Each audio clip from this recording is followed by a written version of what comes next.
Biden's student loan bailout could mean new taxes for millions of Americans. Joining me now is Steve Moore of the Committee to Unleash Prosperity Hotline, FreedomWorks chief economist and the author of the amazing book, Govzilla. Steve, good to see you. So here you have some borrowers that are going to get $10,000 to $20,000 in reprieve from their loan payments.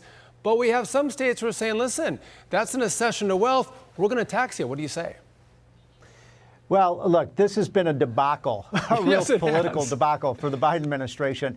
This was supposed to be a big political winner, and now it looks like he's laid an egg. And it's because people have really revolted against this. They're really angry about the idea of the unfairness of this. And so now they're trying to figure out, well, should this be taxed as like if you have a loan and it's written off, that's oftentimes considered a taxable event.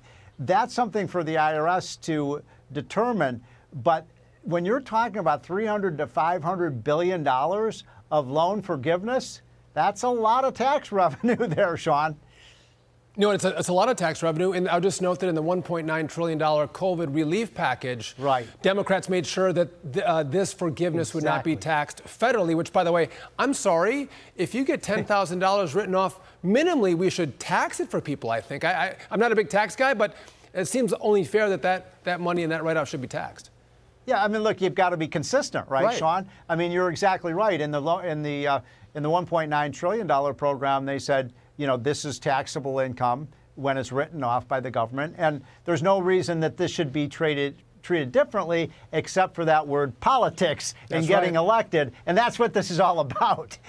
You know, it is all about politics. And I would just note that a lot of Americans know what it's like to have loans and to pay those loans back. And it was hard and they did it. And they think if you get the benefit of a degree, it's probably only fair that you pay it back. I think that's why this is a big goose egg for Democrats. But let's turn to California. The state is passing a bill that gives fast food workers a say in wages and regulations. What do you say about this, Steve? Well, listen, you know, you've got such a heavily unionized state in California. Yeah. It's one of those big blue states that gives so much power to the union bosses.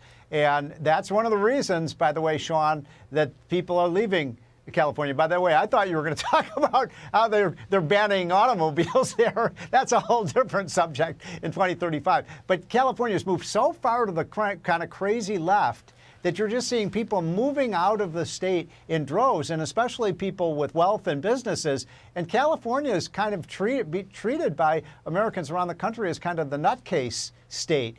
They're the experimental case for all these liberal ideas that are crashing and burning. You know, and I think a lot of people like to go get fast food, whether you're going to Chipotle or McDonald's or Burger King. Pick your fast food restaurant. I think you're going to see a lot less fast food restaurants in the state of California because they can't afford to do business when you have the workers deciding how much they get paid. I mean, well, exactly. So what you're talking about, Sean, is a $6 Big Mac, right? Right, exactly.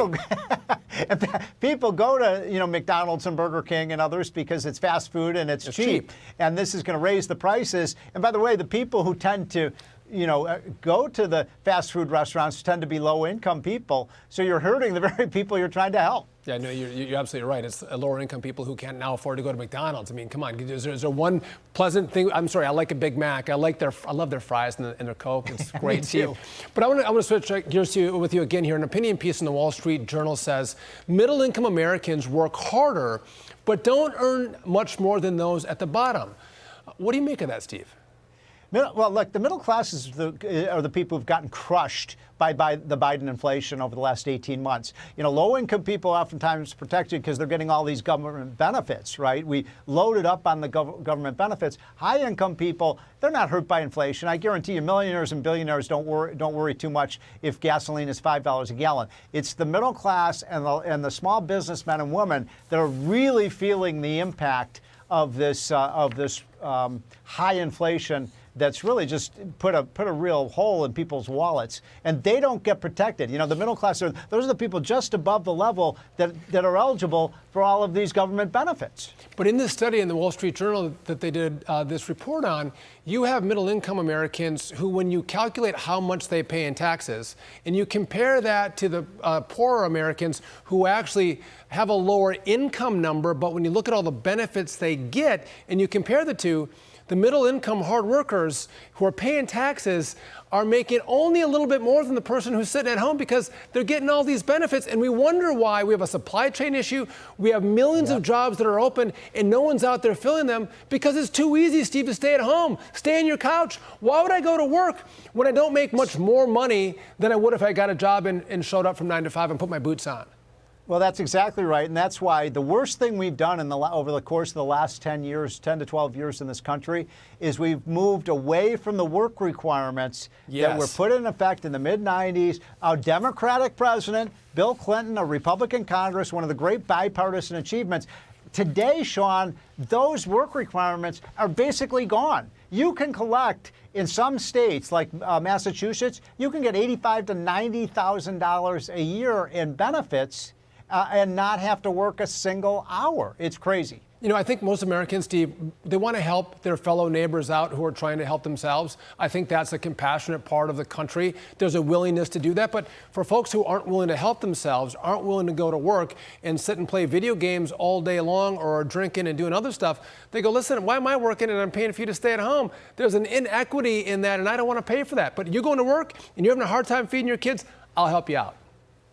Yeah, by the way, we're not doing a favor to people keeping them out of the labor force. You've got people now for almost 2.5 years, Sean, who haven't worked.